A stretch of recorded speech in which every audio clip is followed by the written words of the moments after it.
See, it's stuff like this that gives me trust issues. Welcome to the Trust Issues podcast. We have trust issues with the traditional society-dictated path, with the status quo, with the whole get an education, land a job, and work tirelessly until you're 6 feet under. It's time to upgrade your life with the help of us. I'm Erica. And I'm Kyle Auckland. We're a husband and wife duo, but we're also entrepreneurs, biohackers, and business builders. Every week, we're dedicated to having purposeful conversations with each other and leading experts on topics like wellness, relationships, and entrepreneurship. Subscribe to Trust Issues Podcast if you're looking for bold topics, honest dialogue, and valuable lessons. Welcome back to another episode of the Trust Issues Podcast. I'm Erica. And I'm Kyle. And we want to talk to you about building your fitness empire. If you are someone who dreams of impacting lives through fitness, through physical fitness, you know that helping others feel good in their body, you know that helping them learn how to take care of themselves and age well is something that you dream of doing. It's something that is going to benefit other people, but you just don't really know how to do it strategically. You're not really sure how to actually build the brand. My husband and I, we have both built businesses in the fitness world. Kyle, a lot longer than myself, but we want to help you. And we know that whether you are a seasoned fitness professional, you're looking to pump some revitalization into your business, into your practice, or if you're new and you're new on the space and you're really trying to figure out where you fit in, how to find your first clients, how to avoid some of the crucial mistakes I know that we both have made, we want to help you today. So we're going to dive into this conversation around entrepreneurship in the fitness space. Now listen, if you're listening right now and you're not in the fitness space, here's one thing that I want to tell you as an entrepreneur that I think is so invaluable. Don't click off just because you're not a fitness professional. Yes. Oftentimes, I learn the biggest lessons from people who are in different industries from me. That's so good. Who have different expertise, who have a different background. Sometimes I get my biggest inspiration from those people because they do things differently. And if we stay only in our industry and we only stay in our little corner of the internet, sometimes we miss the lessons that we really need in order to up-level. So let's talk about it. Let's dive in on these 4 pitfalls. All right, number 1. I think this is one that we're both really passionate about. And this really relates to almost any industry. Yeah. But you do not want to hop on trends. You want to stay the course on your beliefs, on your own methodology. Let's talk about it. Literally jumping into this first point here is you need to be a product of what you practice and believe in. I feel like literally staying the course on your methodology as a trainer, it speaks volumes because I know a lot of people in the personal training industry. I follow a lot of people. I see a lot of things they're posting, and I would never name any names, but I feel like I see so many trainers and people who are just jumping around to what's hot, and they are not a product of what built their body and what they are selling. Would you agree with that? Yeah, and I think especially in the fitness industry, wellness space in general, there's a lot of trends. There's a lot of buzzwords you hear, whether it's keto or it's certain diets, Yes. It's low carb, high carb, low fat, high fat, it's strength training, it's yoga, it's cycle syncing, it's whatever you are into, whatever you believe in, fasting, not fasting. I want you to be true to you. Yeah. You need to be true to you because ultimately, if you just hop on trends, you're going to kill the trust that you have with your audience. And if your audience sees you jumping from one thing to the next, they don't know who you are. They don't know what you really stand for. And it's going to be really hard for you to build a sustainable business. One thing I will say about my husband is that you have been a product of the product since we were in high school. You've been working out pretty much exactly the same. When did we graduate high school? 2007. 2007. So a long ass time ago. You've been doing the same things, the same compound lifts. You have had the same methodology for years. Sure, do you change things up on occasion? Yes. You do. Do you add in new things? But the core of who you are is still the same. That's any business. You can go down, you can pull from different methodologies to add into your arsenal of how you train people or how you even train yourself. But do not just automatically jump into a new niche and be like, market yourself as that expert. If you want to stay, whatever you're in, let's just say you're just basic strength conditioning, right? That's all. That's where you're at. That's your bread and butter. And all of a sudden you pull in that you're the intermittent fasting coach, right? Your audience is going to be like, well, hold on, you've been kind of preaching this, and now you're shifting gears. Like, just. It's going to, like what Erica said, it's going to throw people off. Like, the best thing you can do, even when it comes to building your own body, is to stay the course and stay consistent. And that even comes into play when you're building your personal training business. You have to stay consistent. The people who are looking for you will eventually find you. I think this is so important to note, but I also want to be a little devil's advocate here, because I think that there's always room to be wrong. And sometimes we change our minds, not because we're trying to hop on trends, but because we realize the way we've been doing it doesn't serve us anymore, or maybe we don't really quite believe in it anymore. That's so good. Or we've just evolved and we've changed. And I think there's always room to evolve and to change. And if we never evolve and if we always resist change, that's not healthy either. Yeah. So where do you feel like the balance is where you have your methodology, you have the thing that you really are known for with your clients, but then maybe shifting gears? I think one thing that you and I'll give an example, and this is more from a wellness, diet, nutrition perspective. For so many years, we were in the CrossFit space, CrossFit athletes, competitive CrossFitters, whatever you want to call us. We had this whole persona around what we did and who we were. Yeah. That's a whole nother conversation around the training methodology, but I actually want to speak to the nutrition. We were paleo, so we were more on the low carb end, low sugar. We were very dedicated to the paleo way of eating. Well, it was even in CrossFit, it was the nutrition 100 words or less. 100 words or less. That's what they preached a lot. And there's a lot that I still relate with that. But Totally. I think then as I grew and I saw my body change and I saw the things that my body started to struggle with because I was so low carb, or because I was not getting enough adequate glucose for my liver to replenish its stores and all these things. And I started to notice that I was breaking out more and that I was having all of these issues because I was stressing my body out so much and I was so restrictive. When I started incorporating things back into my diet, like raw dairy, like lots of really great butter, which I think that's paleo, but also not being afraid of sugar, not having food fear or all these strong rules about food, I started to heal myself. Yeah. And that's when I said, oh my gosh, maybe this whole time I've been a little bit wrong. I've been like misleading people. So I think there's room for that. Would you agree? Do you feel like you do disagree?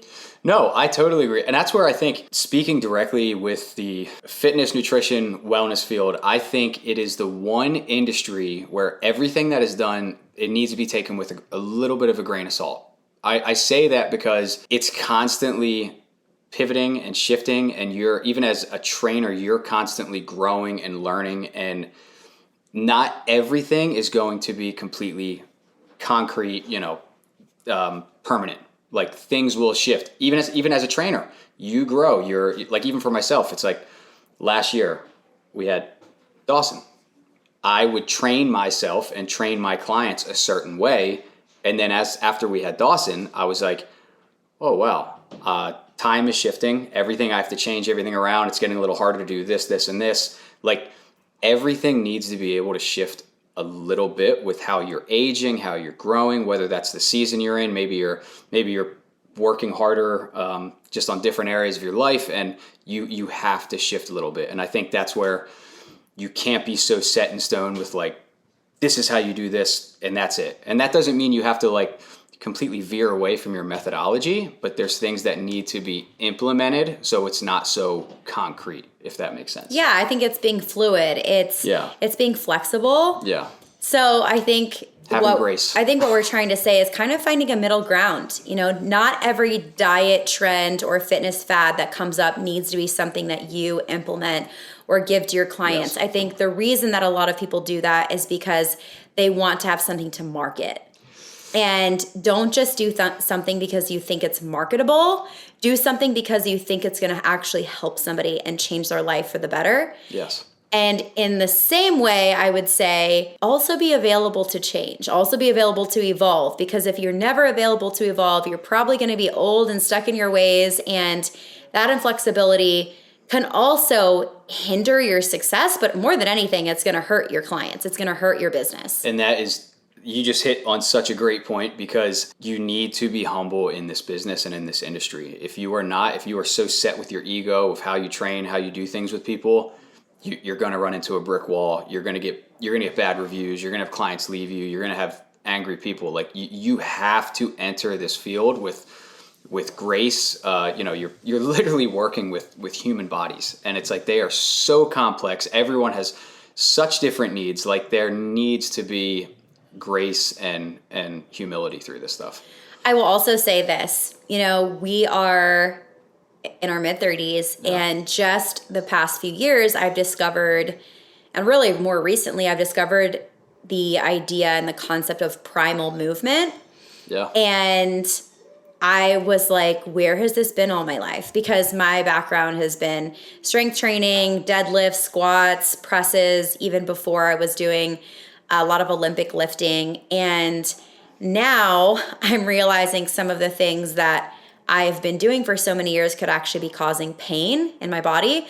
And I'm 34 years old. I've had a baby, a natural birth, and I'm a mom, and I'm carrying around this 30-pound kid, and my body hurts, like my thoracic, my neck hurts, my lower back hurts. And I stumble across this work. Of course, it's on Instagram, but I stumble across this work, and this is where I think you have to be open to evolve, right? And it's talking about primal movement. It's talking about hinging, and it's talking about, really engaging your posterior chain and all this stuff that I was like, I know about this stuff, but it was in such a different way. And it's what you've been doing, GOTA. And it's like you started doing that. And I was like, what the hell are you doing? And I've been trying to talk to you about it. You've been trying to tell me about it, yeah. And I was just stubborn in my ways. But I think that was such an interesting example for me to reflect back and say, wow, like that's an example of a healthy change. That's an example of healthy awareness. And me as a 34-year-old mom athlete is not the same 24-year-old athlete that I was, right? When I was getting perfect sleep and perfect nutrition and all the things. So that's an example of where your methodology can change. And I think that's okay. We will have more to come on the podcast actually about this, because stay tuned. We're going to be interviewing someone really interesting around that. So the second thing we want to talk about is not putting your image before your client's needs. And I think we live in this world of Instagram fitness models, and it's kind of cringe, and it's a little like, listen, we get it. You look amazing in next to nothing, and your body is 0% fat. We love you. We're so proud of you. Congratulations. But like, is that really beneficial for your clients? Is that actually going to drive change for your clients? Because we know for the mass majority of people, they're never going to be able to achieve that. And maybe they say they want to, but it's not even realistic for them. Yeah. And I was guilty of that. I used to be one of those people. Aesthetic. You got to look, 6-pack. You got to have this. The veins got to be popping. But it's like, I know. Your veins still pop. Well, it's just consistency over the years. It's like you just continue to work out. Anyway, I've worked primarily, the people I would work with were men in their 40s and 50s. That was like my target. So I worked with, busy fathers, busy business owners, and their goals were always to, of course, if you like put it on a plate, like, here, you want 6-pack abs? They'd be like, oh, absolutely. But they know that the time, energy to put into that is going to take away from continuing to grow their business or be with their family. And some of these things, it would be like, they want to feel better. They want to just look down and maybe not see their stomach. They would like their arms to fit into their shirt sleeves a little bit more. Those were the things. They're not looking for like the perfect chiseled body. They're looking to feel better. And when they look in the mirror, be a little bit more confident. And that is their goals. And this might be controversial, but to me, that is sustainable. That is so much easier to get than to promise someone this 6-pack abs or this life. I mean, I look around and see some of these, I'm not knocking anyone, but like the intense bodybuilders and the amount of time and effort that goes into look like, this Spartan warrior, it's a lot. And these people do it because it's their profession. And it's like, it doesn't always have to be like that. And if you're looking for just something sustainable, and that's, like I said, it's a lot of the people I worked with, a lot of the men I worked with, they're just looking to feel a little bit better and look better. And that's it. And it's like, to me, like I said, that is way easier to achieve. It's way easier to sustain. And even after maybe they're done working with me, they can continue on their journey of what I taught them and what we worked on to hold on to that image and keep that going. How many clients would you have message you and be like, oh, I just hit this workout, or, after you don't do personal training anymore, really? No, I've for very select people you offer that to. But, I remember you would get text messages from your old clients being like, sending you a selfie in the mirror, like, I just hit a Kyle workout, and they love it because it is something that they can get in the gym, before they head into work. Yes. And they have to get dressed and put their suit and tie on, or the moms who are going home to a bunch of kids. I know you've worked with moms too. And I think that's really cool, because I think that speaks to people years later after you've worked with them. They still think about you. They're still following your workouts that you gave them. And kind of the last thing I'll say, it's kind of the theme of this even show right now with this episode, is like being able to evolve. And myself, I had to look into the mirror and be like, what do I want to do with fitness? What is my goal? And for me, it was like, I want to be into my 70s, 60s, 70s, 80s. I want to be able to move. I want to be able to run. I want to be able to get down into a squat and feel good.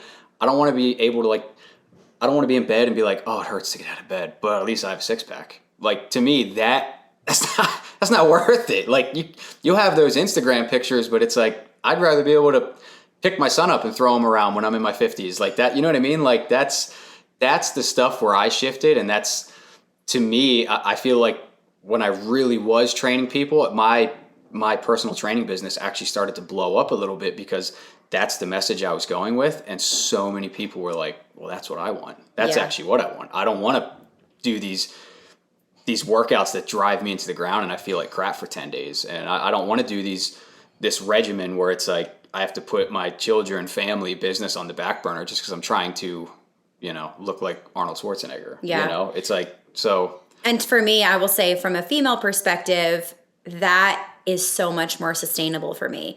I have a personal trainer today, and she's super successful in what she does. And we actually interviewed her on the podcast earlier on the show. We'll link her episode in the show notes. It was excellent.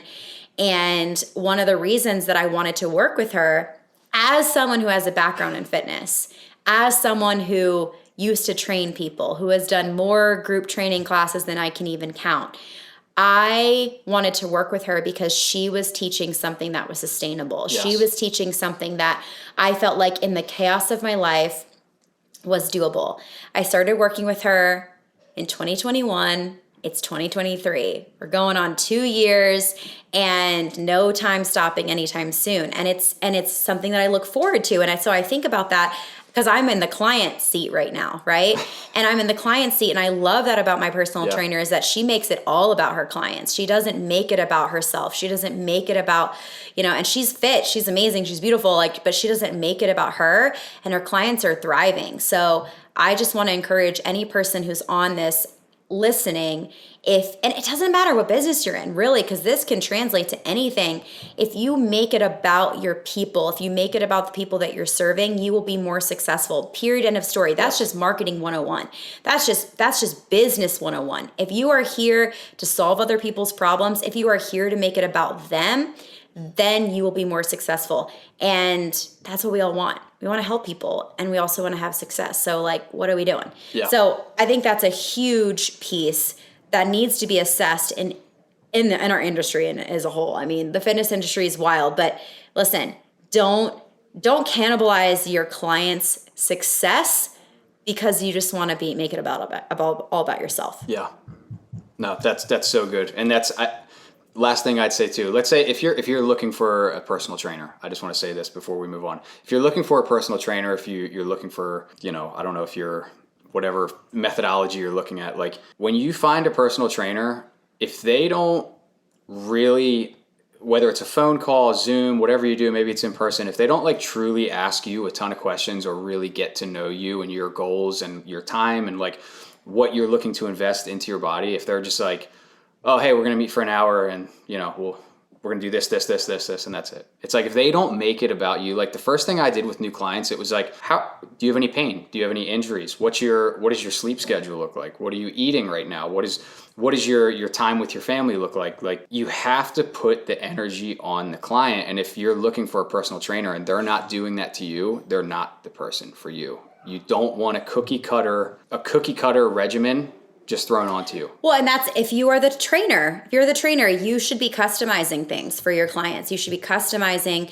If you are a personal trainer, listen, if you're doing one-to-many and if you are coaching the masses through an app or through fitness programs, you know, you obviously have a limitation in how much you can customize for people. Sure. But if you are working as a fitness professional, even when I was a coach in my group fitness coaching classes, I would go around to my athletes and I would say, how are you feeling today? What do you need to do today that's going to make you feel better? What do you not want to do? And my lower back's kind of I feel like I tweaked it last night. Like, you know, I didn't sleep so good. Yeah. Okay, maybe just like take the weight down, or hey, maybe let's just do, instead of doing a full conventional deadlift, let's change it up. You know, let's do something else. And I would change it for them and customize it for them, even in those settings. And so this is something that, you know, I've been in the seat of the client. I've also been in the seat of the trainer, and you've got to be willing to customize it for people. Otherwise, they're not going to get results, and they're just going to feel like they're a number. You don't want people to feel like they're a number. No, make it personal. Next thing is under promising and over delivering. This is a huge thing that you do want to do. Under promise, over deliver. Don't tell someone that they're going to lose 50 pounds in 5 weeks. Don't tell someone that they're going to get abs, you know, and she just had a baby 3 months ago. Don't make outlandish promises. Don't do it on social media. Don't do it because you think it's sexy marketing. Don't do it because you think it's what's going to make you sales, because then what? It's going to kill your reputation, and it's going to kill the morale of your clients, and culture is everything.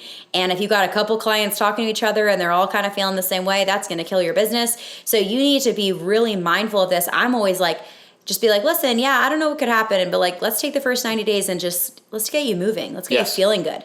That's one thing I always did towards the end when I was really working with a lot of men. I would literally meet with them one-on-one, have a phone call, and it would be like, hey, you're going to work with me for a minimum of at least 3 months. Okay. Yeah. We're not going to make crazy promises. We are going to get you into a rhythm. We're going to develop discipline with you. And these habits are going to trickle into basically the rest of the year. That was the goal. It was like, let's take a 90-day window, implement some things. And it literally, like the first week or two, it was like, I want you to get walking every day. I want you to wake up, let's get out, make sure you get outside in the morning. What does your breakfast look like? Are you waking up and just chugging coffee right away? Like, let's stop that. Let's have some food. Let's have some water. Like just developing little habits was the best way for me to, one, actually just show the client that I cared about them, because they're like, oh, you're going into these little details and we're not just jumping into these insane workouts or whatever like my old trainer used to do. It was like, yeah, well, I actually want to see you succeed. I want to see you stick to a plan. I'm not making these, you know, bold promises up front. I just want to see where you're at to get you where you need to be. And it's like the under promise, over deliver. If with that method I just explained, you will always over deliver and you will have a client for life, because when you develop discipline, when you get someone to stick to a little plan, take baby steps, they'll stick with you forever. And even if they leave for a little bit, if life gets crazy, they'll still follow you. They will come back and work with you because they know what you gave them in the beginning. And it's like one of the worst things that can happen as a trainer, like Erica just spoke on. If you slowly develop that reputation as a toxic trainer, this industry is cutthroat. Impossible to come back from being someone who has literally like either injured people, like made We've seen it firsthand. It takes a lot to come back from that. So you have to leave cities. You have to go to another city. You can't even just change gyms. You got to go to another city. Yeah, so it might be a little bit slower from the start, But if you develop your clients with a little bit slower pace in the beginning, it's going to pay off tremendously. So that's the under promise, over deliver. And you will get the power of referrals. Yeah. And listen, you guys, there is nothing more powerful than a solid referral in any business. But when you have a raving client or customer who tells me, I don't know how many clients at this point I've told to go work with my trainer, but hopefully everyone's doing it. I know a few have definitely signed up because I said, she's the best. She's the best in Nashville. Go work with her. And that's the power of referral when you deliver and you really set a healthy expectation with the client. Yeah. So do that, and here's the thing, like, I think that some fitness professionals think that the client wants all these big promises. They actually don't. They don't, because that feels like a lot of pressure. That feels like, what if I fail? And a lot of people struggle to stay consistent with any fitness regimen. Doesn't matter what they're doing, because of their fear of failure and their fear of showing up and being seen. And if you can create a safe space for your clients, they're gonna refer you out. They're going to help you build your business without you even having to work for it. So that is something that you just need to understand can kill your business if you're not mindful. Don't create these crazy promises. You want people to feel like, it's little baby steps, little baby steps. And that just builds a healthy client in any way, in any aspect. Because not only are they going to have healthier habits with their fitness, but it's going to transfer over to every other area of their life. What we know is how you do one thing is how you do everything. So if you really can adopt that mindset in fitness, you're really going to start adopting it in other areas too. And that's a great story. I remember hearing this was a couple years ago. I don't know if anyone follows the guys from Mind Pump. I love those guys, especially Best Sal. podcast. I love Sal. He's one of my favorites. And I remember he shared a story. If you don't know who he is, he's a very successful personal trainer, multiple gyms he's run. Go check those guys out. But he gave a story where he had a lady come to him, wanted to work with him, and he was literally like just going over what she would eat through the day. And she would not even say that she could like drink a glass of water. So he's like, okay, we obviously starting baby steps. So his initial plan for her was drink a glass of water. Drink a glass of water. You're going to walk to the gym. You're going to open the door, go in the gym. You're not going to work out, and you're going to turn around and walk home. And that's it for the day. Amazing. And that's how his fitness journey started with her. And she, I think he went on to say she turned into like a lifelong client and, met like basically all her goals. And that's how they started. Let's a glass go. of water, walk to the gym, don't work out, walk home. Let's go. It's like mind blown. Oh, so good. All right, the last point, the pitfall that you want to avoid, you want to be mindful of, is not trying to market this whole, the whole world of sexy fitness versus sustainability. Sexy versus sustainability. And there's a definite struggle between the two. And I know the allure of showing your body half naked on social media is what you think you have to do in order to get sales, in order to get clients. And women, I'm going to speak to the women, okay? You do not need to be showing your butt cheeks online to get more clients. You're probably just going to attract creepers, and it's probably not going to turn into sales and actually a sustainable business. And it doesn't even really translate to a lot of respect from your audience because people just know what you're doing, right? So I just want to encourage you, when it comes to marketing yourself, you can market yourself incorporating fitness how you would anyways. Because I think that's where in the 2000s, early 2000s, there was a big trend where everyone was like, look as hot as you can in the gym. And then when social media came out, all the Instagram influencers, and they were all doing photo shoots. Photo shoots in the gym. All the photo shoots in the gym. I cannot with the photo shoots in the gym. There's a couple of influencers that I follow, and they show how they go to the gym and they're just a total hot mess, and they've got BO, and they just talk about the whole thing. And I'm like, oh, you're so relatable. This is so relatable because it's what we all are dealing with. And when do you ever feel super hot when you're at the gym? I don't. Very rarely. I don't go in with a full face of makeup. I'm not going in. I'm showing up with my hair slicked back in a bun. It's probably 5 days dirty, and I just got to get my sweat on and get in and get out. And so that's what I want to encourage you to market, the realness, because what you want to market is showing people how fitness can work in their life. If you portray it to be this thing that is polished and sexy and photo shoot ready all the time, you're going to push a lot of people away who would be amazing clients because they think that's what they have to look like in order to be your client. That's how they have to be. That's how they have to show up. Do I have to come with a perfect Amazon fit set to my workout? Do I have to have my, my socks match my headband? Like, is that what I have to do? Because if that's how you market it, and listen, we all want to look cute, and I get that, and that's fine. And especially if you're an influencer or whatever, but you want to kind of show the behind the scenes, show the messy a little bit, especially if you're trying to attract people who you really want to change their life. You don't want to live in an echo chamber where everybody that you're working with is just a bunch of people like you, right? I don't. So, and the people who need you the most in your business are going to be the people who, honestly, it's just going to be like, they get up, run in the gym, got to get in, get out, go drop the kids off at school. Like, they're living real life. You have to show real life. I know it might ruffle feathers, but like I cannot. It's part of the reason why I entered the garage gym world. I can't stand when you go into a gym and you just feel like it's a fashion show runway and it's like girls' butt cheeks are just hanging out, guys have no shirts on constantly. It's just like, what are we doing? Like, your nipples look great today, Steven, but let's not. Let's put them away. You're here to better yourself. You're here to gain confidence. You're here to feel better, look better, all the things. But it's like, I don't know. There's not much to say with, every time I see it online, even with people I know, I'm just like, I feel bad, but I roll my eyes because I'm just like, you're pimping yourself out and it doesn't look good. I'm just going to say it. Yeah. And I think let's think about how we can change this industry. And I think that's ultimately why we're saying this, because our lives have been changed by fitness. We are who we are today because we were athletes.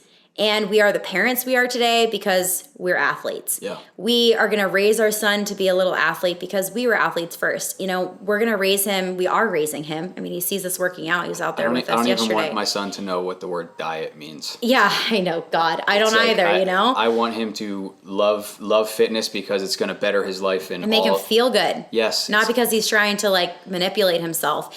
And obviously there's an element of aesthetics that we all want to look good, feel good. That's fine. That's fine. That's fine. But I think it's really at the end of the day, let's really elevate this industry. Let's make this industry better. Let's show people that health and wellness and fitness doesn't have to be douchey. Let's show them that it can be a part of a healthy, sustainable life and part of your life's journey. And I think that's where sometimes you have people who make comments to you, like when we go out, we were at the grocery store. Who the other day said, "Oh, we were at the farmer's market. We were at the farmer's market. We're about to go get some chicken." Listen to this, okay? This is crazy. So I'm listening, and I'm always like an earshot away, and I'm listening, and the guy goes, "Oh, you look like you eat about 300 grams of protein a day." He makes that comment, and when someone makes that comment, it's probably because they don't feel super great about themselves. I get it. Whatever it is, it is. Insecurity, projection. In humor. This is true. A lot of people use humor. A lot of people use humor to project, just saying. And so I heard that and I'm like, oh man, that's what he thinks. Meanwhile, he doesn't realize that you literally just work out for you, and half the time, you're barefoot with your toe spacers out there. In my old oversized t-shirts and mesh old champion shorts. Just I hate those shorts so much. But he wears them and he loves them, and I'm glad that you love them. But I think that's what a lot of people's perception is. People's perception is that is what fitness is, and that's what the industry is, and it's not true. So I think it's up to you as the fitness professional to elevate it, to help people see that fitness is about health and longevity and anti-aging and quality of life. And let's look good too, but at the end of the day, let's not make it all about the sexy, and let's make it more about the sustainable, and let's see our world become healthier. Because when you think about it, if you're a fitness professional, you are out there and you're either helping people to be healthier, which changes their entire life, or you're pushing them away because of how you're portraying it. Yes. Take that responsibility and don't take it lightly.